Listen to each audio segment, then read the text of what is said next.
아멘. 우리 하나님께 박수로 영광 돌리겠습니다.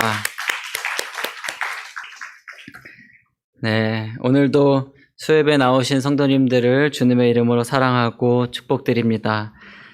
지난 주간에 믿음, 소망, 사랑이라는 주제로 청년부 여름 수련회가 제주도에서 3박 4일 동안 진행되었습니다. 제가 사진을 몇 장 준비해 봤는데요. 사진을 좀 띄워주시겠습니까? 네, 쭉쭉 넘겨주시면 감사하겠습니다. 네, 제주도의 바닷가인데요. 맛있는 것도 많이 이제 먹고 계속 넘겨주세요. 네, 여기저기 좋은 곳들을 많이 다녔습니다. 여기는 저희가 함께 예배했던 공간입니다. 네, 여기까지입니다. 모든 일정 가운데 하나님께서 안전으로 저희들을 지켜주시고 또 은혜 가운데 인도해 주신 하나님께 감사와 영광을 올려드리고 또 기도와 물질로서 후원해 주신 우리 모든 상일교회 성도님들께 감사의 인사를 드립니다. 성도님들의 사랑과 기도 덕분에 우리 청년들이 가서 하나님의 은혜를 마음껏 경험하고 또 맛있는 것도 마음껏 잘 누리고 돌아왔습니다. 다시 한번 감사드립니다. 오늘은 청년부 수련회 때 주제 말씀을 가지고 하나님께서 주셨던 은혜를 함께 나눠보고자 합니다. 수련회 주제였던 믿음, 소망, 사랑에 대한 이야기는 우리가 지금까지 참 많이 들어왔던 단어들이고 교회에서 많이 이야기하는 주제입니다. 오늘의 본문 13절은 너무 유명해서 많은 사람들이 외우기까지 하는 말씀인데요. 그런즉 믿음, 소망, 사랑 이 세 가지는 항상 있을 것인데 그 중에 제일은 사랑이라. 우리는 일반적으로 이 구절을 볼 때 이 시대가 특별히 한국이라는 사회가 1등을 좋아하는 시대에 살고 있어서 그런지 이 구절을 보면 그 중에 제일은 사랑이다 하는데 많이 초점을 맞추고 이 말씀을 읽게 되는 것 같습니다. 그러나 13절은 먼저 이렇게 말하고 있습니다. 믿음, 소망, 사랑 이 세 가지는 항상 있을 것이다. 이렇게 이야기하고 있는데요. 이 표현을 다르게 말하면 영원히 있을 것이다 라는 뜻이 됩니다. 믿음, 소망, 사랑 이 세 가지는 영원히 있을 것이다. 세상에 스스로 영원히 있는 것이 무엇이 있습니까? 모든 것은 다 지나가고 쇠하고 사라지지만 홀로 하나이신 영원한 왕이신 하나님만이 무한하시며 그분만이 영원한 가치를 드러내실 수 있는 분입니다. 그러므로 믿음, 소망, 사랑 이 세 가지가 영원하다는 말씀은 믿음, 소망, 사랑 이 세 가지가 영원하신 하나님께 속해 있다 하는 말과 같습니다. 이것을 쉽게 말하면 이렇게 표현할 수 있습니다. 우리의 믿음은 우리 스스로에게서가 아니라 하나님에게서 옵니다. 우리의 소망은 우리 안에서 스스로 만들어지는 것이 아니라 하나님이 어떠한 분이신가를 알 때 하나님으로부터 만들어집니다. 우리의 사랑은 우리가 먼저 하나님으로부터 사랑을 받았음을 깨달을 때 비로소 우리도 하나님을 사랑하고 이웃을 사랑하게 됩니다. 그러므로 믿음과 소망과 사랑은 내가 하나님으로부터 사랑받고 있다는 사실을 알게 될 때, 그것을 깨닫게 될 때, 하나님께서 나를 포기하지 않으시고 나를 처음부터 지금까지 그 사랑에 설득시키고 하나님의 사랑을 내가 받아들이게 되는 그 과정 안에서 하나님의 열심으로 인해서 연약한 나를 붙드시는 하나님으로 인해서 우리 안에 이렇게 보석과 같이 생기는 결정체가 바로 믿음과 소망과 사랑입니다. 오늘은 먼저 믿음에 대해서 이야기를 한번 해보고자 합니다. 성경에 나오는 사람 중에 가장 믿음이 좋은 사람은 누구라고 생각하십니까? 네, 속으로 다 대답하고 계셨죠? 네.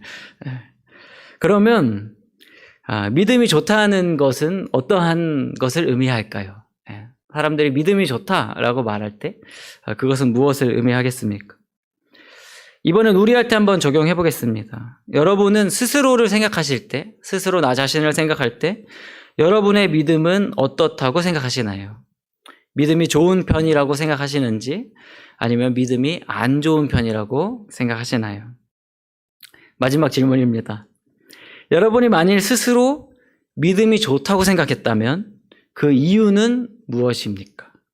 여러분이 만일 스스로 여러분의 믿음이 안 좋다고 생각했다면 그 이유는 무엇인가요? 청년부에서 제 별명이 물음표 살인마입니다. 이해하실지 모르겠는데 제가 질문을 하도 많이 해가지고 청년들이 이제 붙여준 별명인데요. 저는 질문이 많습니다. 특히 성경에 대해서 또 하나님에 대해서 질문이 많아요. 그래서 설교를 준비하면서도 꽤 많은 양의 질문을 하나님께 던지기도 하고 또 제 스스로에게 던지기도 하고 또 성경 안에 던지기도 하고 가장 많이 물어보는 건 제 아내한테 물어봅니다. 제 아내는 꽤 힘들어하고 있습니다. 네. 그러면 하나님께서는 이렇게 질문을 많이 하는 사람은 하나님한테 질문을 많이 하는 사람은 믿음이 좋은 사람일까요? 의심이 많은 사람일까요? 네, 아무튼 네, 제가 질문이 꽤 많습니다. 우리가 믿음에 대해서 이야기를 한번 해본다면 믿음의 조상이라고 불리는 아브라함에 대해서 먼저 생각해 볼 수 있습니다. 하나님의 아브라함을 향해서 너는 너의 고향과 친척과 아버지의 집을 떠나 내가 내게 보여줄 땅으로 가라 이렇게 말씀하셨는데 아브라함이 하나님께 아무런 질문도 하지 않고 하나님의 말씀을 따라서 그 땅을 향해 나아갑니다. 이 말씀을 읽는 저에게는 너무나 충격적인 일입니다. 질문이 너무 많은 저랑은 완전 반대의 모습을 보여주고 있는 것이죠. 히브리서 11장은 아브라함을 이렇게 설명합니다. 믿음으로 아브라함은 부르심을 받았을 때에 순종하여 장래의 유업으로 받을 땅에 나아갈새 갈 바를 알지 못하고 나아갔으며.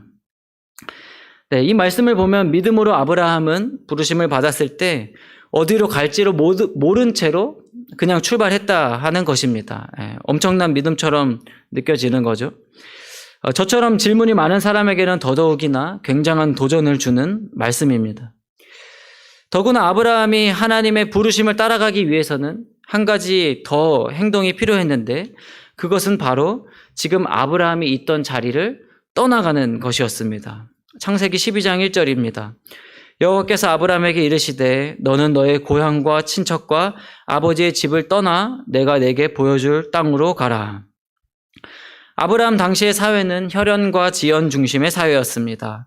가족들끼리 무리를 이루고 또 같은 지역의 족장들끼리 힘을 합쳐서 서로를 보호해주고 서로를 안전하게 지켜주며 이렇게 안전을 얻어가는 사회였습니다. 그런데 그런 사회에서 하나님께서 아브라함에게 고향과 친척과 아버지의 집을 떠나라 하는 것은 나를 보장해주고 지켜주고 내가 익숙했던 이곳에서 떠나서 하나님을 따르라 하는 것을 의미했습니다. 그러니까 아브라함이 그 말씀을 따라서 자기가 있던 곳을 떠나서 하나님의 보여주시는 땅으로 가게 되었다 하는 것이죠. 여기까지만 들으면 우리의 마음속에는 어떤 생각이 들까요? 와, 역시 믿음의 조상 아브라함이구나. 저 정도는 되니까 믿음의 조상이 되는구나. 이런 생각이 우리 안에 은연중에 들게 됩니다. 또 한편으로는 어떤 생각이 드냐면, 역시 나는 안 되겠다.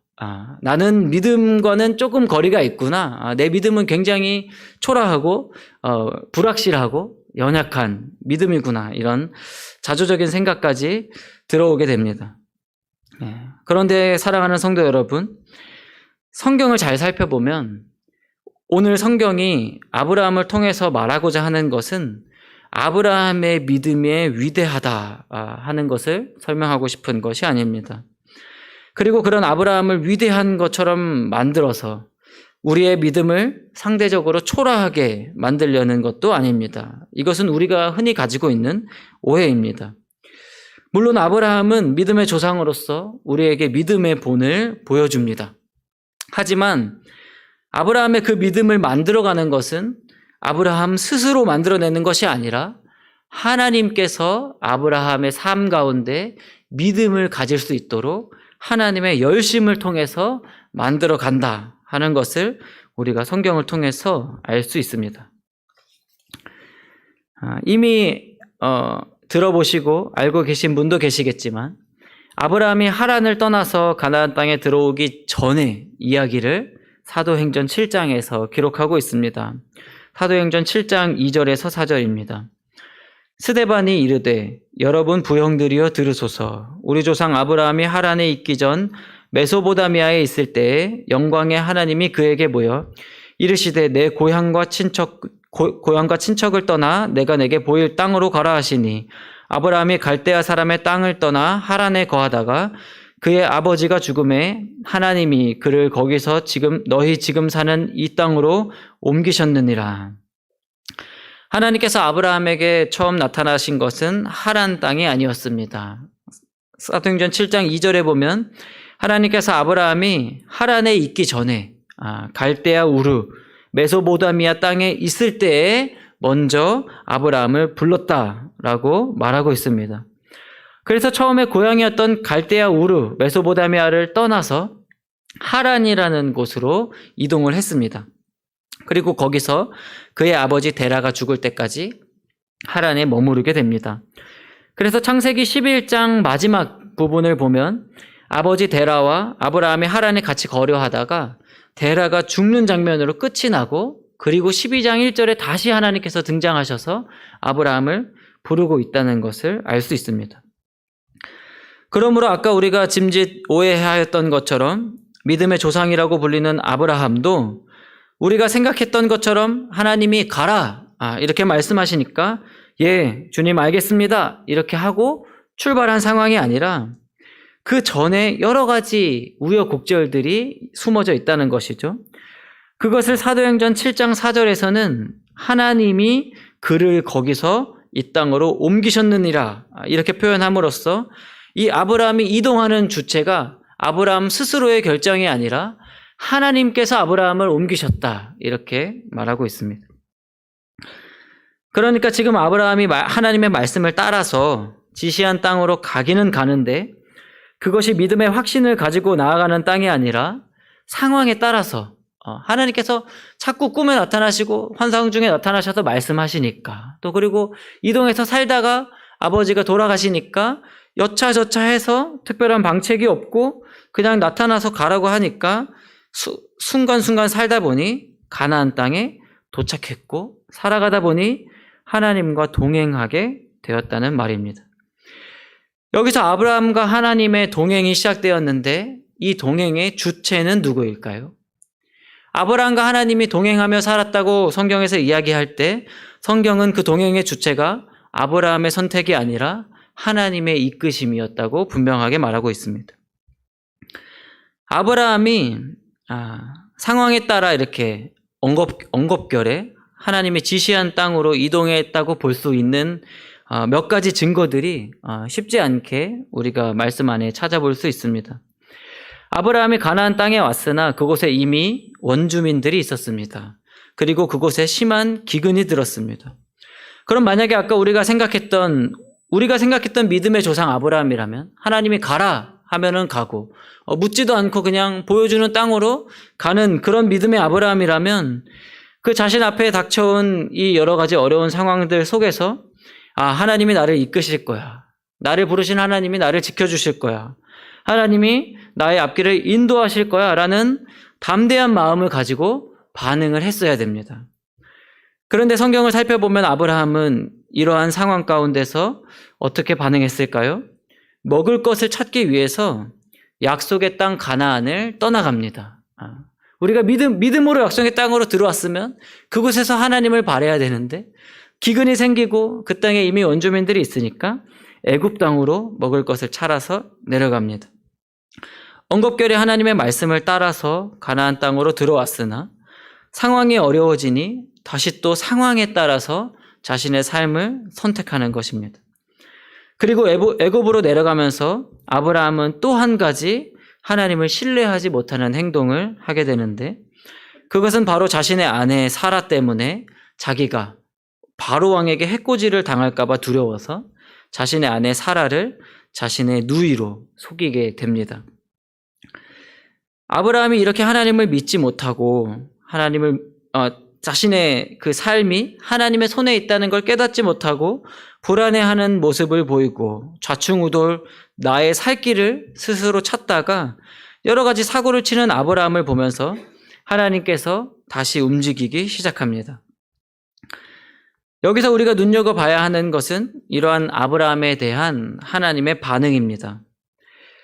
창세기 12장 후반부를 보시면 하나님께서 아브라함을 혼내고 아브라함의 불신앙을 책망하는 것이 아니라 하나님께서 바로에게 찾아가 바로에게 재앙을 내리시는 것을 우리는 보게 됩니다. 그리고 바로가 자신이 속았다는 것을 깨닫고 자신이 하나님 앞에 잘못했다는 것을 깨닫고 아브라함에게 찾아가 사라를 다시 돌려보내 줍니다. 여기서 아브라함이 무엇을 느꼈을까요? 아브라함이 사라를 자기의 누이로 속인 이유는 바로 왕이 두려웠기 때문입니다. 바로 왕에게 자신의 안전과 자신의 생명이 달려 있다고 생각했습니다. 그런데 아브라함이 이 일을 겪으면서 지금 어떠한 상황 가운데 놓여져 있냐면 내가 그렇게 두려워하고 쩔쩔맸던 애굽의 왕 바로가 지금 이제 내 앞에 와서 쩔쩔매면서 왜 나한테 이렇게 했냐? 너 때문에 내가 위기에 처할 뻔했고 너 때문에 내가 죽을 뻔했다. 이렇게 얘기하면서 아브라함이 나의 생명과 나의 안전이 바로에게 달려있는 것이 아니라 나의 생명과 나의 안전이 나를 부르신 하나님께 달려있구나. 이것을 깨닫게 됩니다. 그리고 그 이후에 아브라함의 변화된 모습이 점차 드러나게 되는데 아브라함이 그 이후 창세기 13장에서 가나안 땅으로 돌아와서 자기의 조카 롯과 이제 서로 분립을 결정하게 됩니다. 아까 얘기했듯이 그 시대에는 서로 가족들끼리 모여서 자신의 세력들을 지키고 영토들을 지켜나가는 그런 세계였는데 하나님 안에서 이 마음이 넓어진 아브라함이 조카 롯에게 너가 먼저 원하는 땅을 결정해라. 이렇게 이야기하는 거죠. 나는 너가 어디를 결정하든지 그 남은 땅을 가겠다. 자신의 생명과 자신의 안전과 자신에게 주는 그 복이 나의 선택이 아니라 하나님에게서 온다는 것을 아브라함이 점차 깨달아가고 있는 것입니다. 물론 아브라함이 이런 한 번의 경험으로 우리가 생각하는 그 믿음의 경지에 오르지는 않습니다. 이 뒤에 아브라함이 다시 수없는 그 실수를 반복합니다. 하나님의 약속을 믿지 못하고 이스마엘을 낳게 되죠. 하나님이 너의 씨로 그 사라로 인하여서 내가 너의 자손들에게 복을 주겠다. 이렇게 얘기하는데 그거를 또 못 믿습니다. 그럼 하나님이 또다시 아브라함에게 찾아가서 아브라함에게 설명해주고 하나님의 뜻을 나타내고 그 길을 인도하게 되는 것입니다. 이렇게 창세기는 아브라함 안에서 믿음이 조금씩 자라가게 되는 믿음의 성장의 과정을 보여주고 있습니다. 바로 아브라함을 한 걸음 한 걸음 깨닫게 하시는 하나님에 의해서 그 믿음이 성장하고 있다는 걸 보여주는 것이죠. 그래서 결국 아브라함은 어떤 믿음에까지 이르게 되냐면 하나님의 말씀에 따라서 자신의 아들 이삭을 하나님께 제물로 바치는 데까지 이르게 됩니다. 창세기 22장입니다. 이삭이 그 아버지 아브라함에게 말하여 이르되 내 아버지여 하니 그가 이르되 내 아들아 내가 여기 있노라. 이삭이 이르되 불과 나무는 있거니와 번제할 어린 양은 어디 있나이까. 아브라함이 이르되 내 아들아 번제할 어린 양은 하나님이 자기를 위하여 친히 준비하시리라 하고 두 사람이 함께 나아가서 아브라함은 자신의 삶의 경험을 통해서 또 하나님이 자신을 인도하시는 그 것들을 경험하면서 하나님이 어떠한 분이신가를 깨닫게 되었습니다. 그리고 그 하나님이 나를 얼마나 사랑하시고 그 하나님이 나를 얼마나 보호하고 계시고 나를 안전 가운데 지켜주시는가. 하나님이 나에게 얼마나 선한 마음을 갖고 계시고 하나님이 나에게 얼마나 복주기를 원하시는가를 알게 되었습니다. 그리고 그 하나님에 대한 알미 아브라함에게서 믿음의 열매로 자라고 있는 것이죠.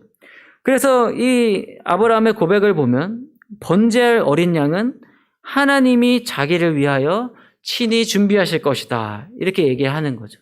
내가 이해할 수 없어도 하나님이 하실 거라는 것을 믿는 수준까지 올라가게 되는 것입니다. 우리를 향해서 이끌어 가시는 하나님의 이 믿음의 성장의 이 과정이, 이 하나님께서 원하시는 것이 무엇이냐면 나를 온전히 신뢰하는 것까지 너희가 이르기를 원한다. 이것을 우리에게 원하시고 또 이끌어 가신다는 것입니다. 여기서 중요한 것은 아브라함이 이렇게 확신과 담대함을 갖게 된 것이 스스로 자신의 행위를 따라 믿음을 소유한 것이 아니라는 것입니다.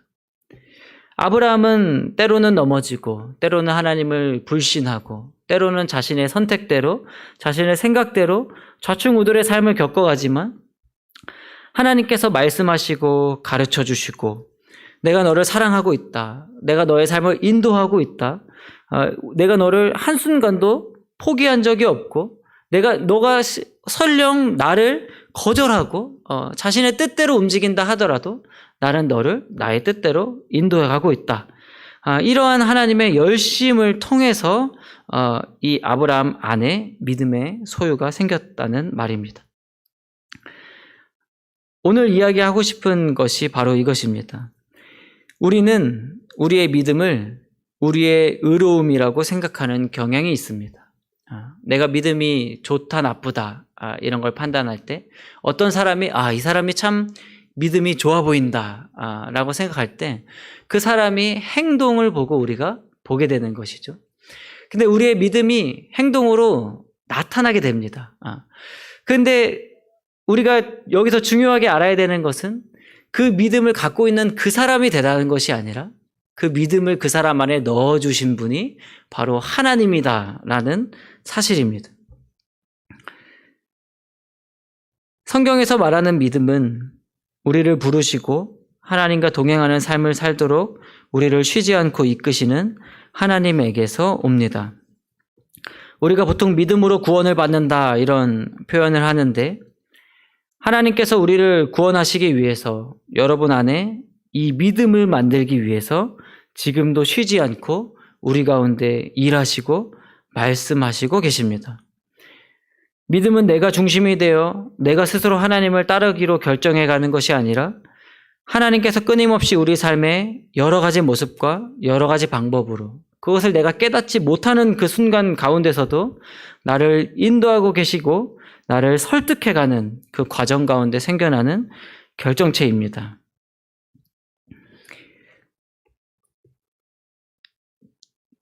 믿음이 무엇일까요? 믿음. 여러분은 믿음을 무엇이라고 정의하시겠습니까? 믿음은 하나님께서 나를 사랑하신다는 그 사실을 받아들이는 겁니다. 내 상황이 어떠하든지, 지금 내 눈에 보여지는 내 상황이, 내가 놓여져 있는 이 내 환경이 어떠하든지 하나님께서 나를 사랑하고 계시고 하나님께서 나를 향한 계획을 갖고 계시고 하나님께서 나를 포기하지 않으시고 처음부터 지금까지 나를 인도해 오셨다.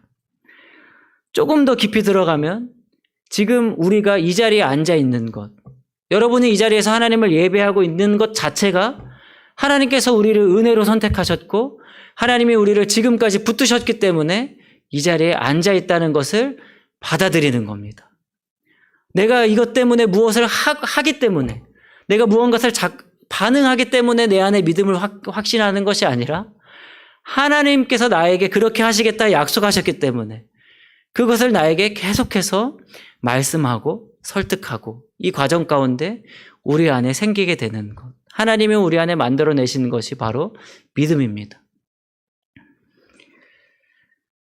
그래서 만약 우리 가운데 나는 하나님도 잘 모르고 나는 믿음도 없고 내 믿음이 아주 작아 보인다고 생각하시는 분들이 혹시 계시다면 혹 여러분의 믿음이 초라해 보인다고 실망하거나 의기소침해질 필요가 없습니다.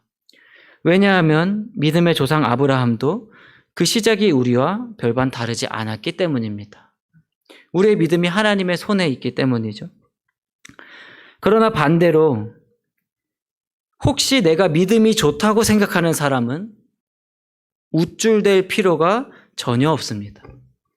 우리의 믿음은 오직 하나님의 열심을 통하여서 하나님의 사랑이 우리에게 작용하였기 때문이고 하나님께서 만약 나에게 말씀하시지 않고 하나님께서 만약 나의 삶을 이끄시지 않았다면 나는 여전히 세상의 정욕과 이생의 자랑에 빠져 살아가고 있을 뿐입니다. 혹 우리 주변에 믿음이 없는 사람들이 있다면 우리가 그 사람들을 향해서 믿음을 가져라, 믿음의 행위를 해야 된다, 믿음대로 살아야 된다, 이렇게 강조해야 하는 것이 아니라 하나님께서 당신을 얼마나 사랑하시는지, 나도 하나님의 그 사랑으로 당신을 얼마나 사랑하는지를 계속해서 전하고 설득할 수 있어야 됩니다. 믿음이 없는 사람에게 믿음을 전하는 것은 하나님의 사랑을 전해질 수 있도록 내가 계속 그 사랑을 표현하는 것이죠. 그 사람이 그래서 내가 당신을, 그 사람을 사랑하는 것을 보고 이 사람을 움직이게 하는 무언가가 이 사람 안에 들어왔구나 하는 것을 깨닫는 겁니다. 우리가 지금 이 자리에서 함께 하나님을 예배하고 있는 것은 하나님께서 우리 안에 믿음의 선한 길을 시작하셨다는 방증이 됩니다. 지금 우리가 이 자리에 있기까지 사랑하는 성도님들이 어떠한 과정으로 또 어떠한 삶의 굴곡을 지나서 또는 누군가의 겉면으로 이곳에 오게 되었는지는 저는 모르지만 그 삶의 배경에는 여러분을 사랑하시는 하나님의 구애와 하나님의 설득이 누군가를 통해 끊임없이 있었기 때문에 그 반응으로서 우리가 지금 이 자리에 있습니다. 우리의 존재 자체가 하나님의 은혜의 표현인 것입니다.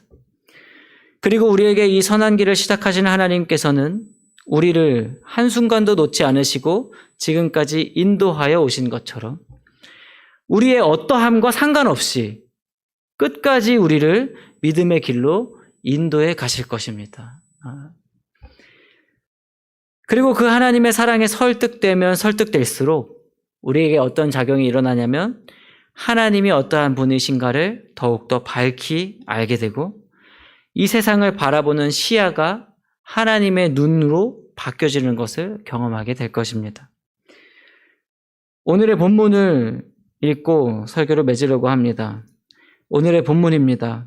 내가 어렸을 때는 말하는 것이 어린아이와 같고 깨닫는 것이 어린아이와 같고 생각하는 것이 어린아이와 같다가 장성한 사람이 되어서는 어린아이의 일을 버렸노라. 우리가 지금은 거울로 보는 것 같이 희미하나 그때에는 얼굴과 얼굴을 대하여 볼 것이요 지금은 내가 부분적으로 아나 그때에는 주께서 나를 아신 것 같이 내가 온전히 알리라. 그런즉 믿음, 소망, 사랑 이 세 가지는 항상 있을 것인데 그 중에 제일은 사랑이라. 오늘의 본문은 우리의 신앙의 여정이 어린아이에서 점점 장성한 어른이 되어가는 것으로 표현하고 있습니다. 우리가 어린아이와 같을 때는 부분적으로 알던 것들이 하나님의 사랑을 깨닫게 되고 나와 동행하시고 인도하시는 것을 우리가 순간순간 배우고 경험하고 또 받아들여 가면서 하나님이 나를 온전히 아는 것과 같이 우리도 점차 하나님을 그리고 하나님의 사랑을 밝히 알아가는 여정이 믿음의 삶입니다. 우리가 믿음의 삶이 어떤 정답을 자꾸 선택해가는 삶이 아니라 하나님을 조금씩 더 밝히 알아가는 삶이 믿음의 삶인 거죠. 하나님을 밝히 알아가면 자연스럽게 하나님의 뜻대로 살아가게 됩니다. 하나님이 우리를 위하시는 한 우리는 결코 이 믿음의 여정에서 실패하거나 낙오할 수 없습니다. 내가 지금까지 믿음 안에서 살아온 것, 하나님을 믿고 교회를 섬기는 것 모두가 하나님의 은혜입니다. 남은 한 주간의 삶도 우리를 붙드시는 그 하나님의 사랑을 깊이 누리시면서 기쁨과 담대함 가운데 하나님이 우리에게 주신 그 사랑을 내 이웃에게, 내 주변에 있는 사람들에게 표현하시면서 살아갈 수 있는 복된 삶 되시기를 축복드립니다. 네, 우리 이 시간에 같이 기도하겠습니다. 우리 이 시간에 같이 기도하실 때 하나님, 나를 선택하시고 나를 부르신 것 하나님의 은혜임을 깨닫게 하여 주십시오. 하나님, 나를 선택하고 부르신 그 순간부터 오늘 이 자리에 이르기까지 나를 지키시고 나를 이끄시고 나를 인도하셨던 하나님의 은혜를 이 시간 기억하게 하여 주시고 하나님의 그 은혜에 하나님 내 영이 깨어나기를 소망합니다. 하나님께서 아브라함의 삶을 한 걸음 한 걸음 인도하여 주셔서 강건하고 담대한 믿음에 이르게 하셨던 것처럼 하나님 나의 믿음도 하나님 붙들어 주시고 인도하여 주시고 이끌어 주셔서 하나님 날마다 내가 하나님을 더욱더 밝히 알게 되는 믿음의 성장을 이루게 하여 주옵소서. 하나님 나의 신앙이 어린아이와 같이 하나님 부분적인 것만을 보지 않도록 하여 주시고 하나님 우리의 믿음이 자라나서 하나님의 뜻을 온전히 분별할 수 있는 지혜를 더하여 달라고 하나님께서 나의 믿음을 주관하여 달라고 이 시간 오늘 말씀을 기억하시면서 같이 한번 주님 앞에 기도하도록 하겠습니다. 사랑하는 하나님 아버지 감사합니다. 하나님 오늘 내가 이 자리에 있는 것 하나님을 예배하는 것 하나님을 알게 되는 것 하나님께 나의 삶을 하나님의 손에 안에 있다는 것을 깨닫게 되는 것 이 모든 것이 하나님의 은혜임을 기억합니다.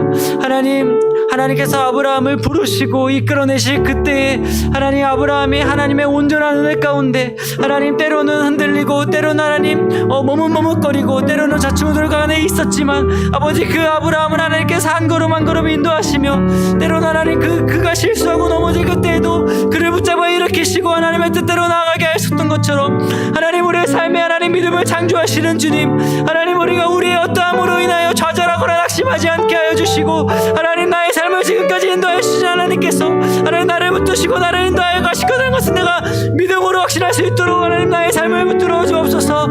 하나님 지금 내 앞에 펼쳐져 있는 현실이 하나님 나의 눈으로 보기에 또 세상의 눈으로 보기에 나의 마음을 무너지게 하고 또 하나님 나의 마음 가운데 불안과 하나님 염려를 주고 있다면 하나님 내가 하나님 지금 인도하신 하나님을 믿음으로 말미암아 하나님 나에게 하나님의 사랑을 설득시켜 주시고 주님의 열심을 드러내게 해주시고 성령 하나님 나를 깨닫게 하여 주셔서 하나님 내가 하나님을 따라 믿음으로 하나님께서 부르신 길을 따라 나갈 수 있도록 하나님 우리 가운데 용기를 허락하여 주시고 주님의 손길을 인도하여 주옵소서.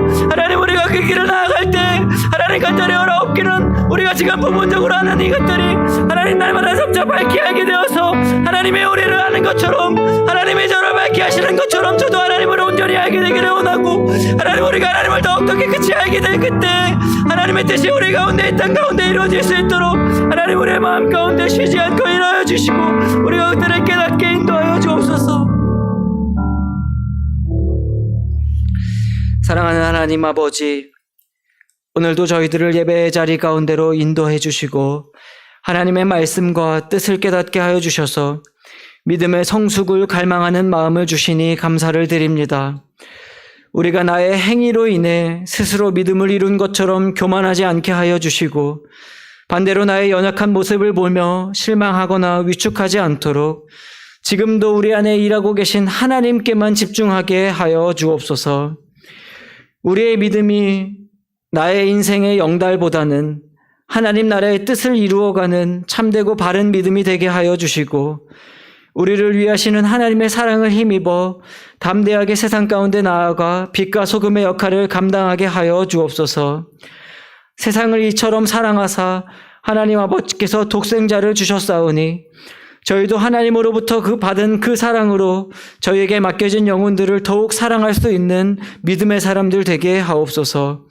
지금도 건강의 연약함으로 또 재정의 어려움으로 고통 가운데 있는 사랑하는 성도들을 주님께서 돌보아 주시고 그들의 건강을 다시금 회복시켜 주시고 생명의 길, 회복의 길, 영적인 강건의 길이 열려질 수 있도록 치유의 권능과 하나님의 채우심의 은혜를 더하여 주옵소서.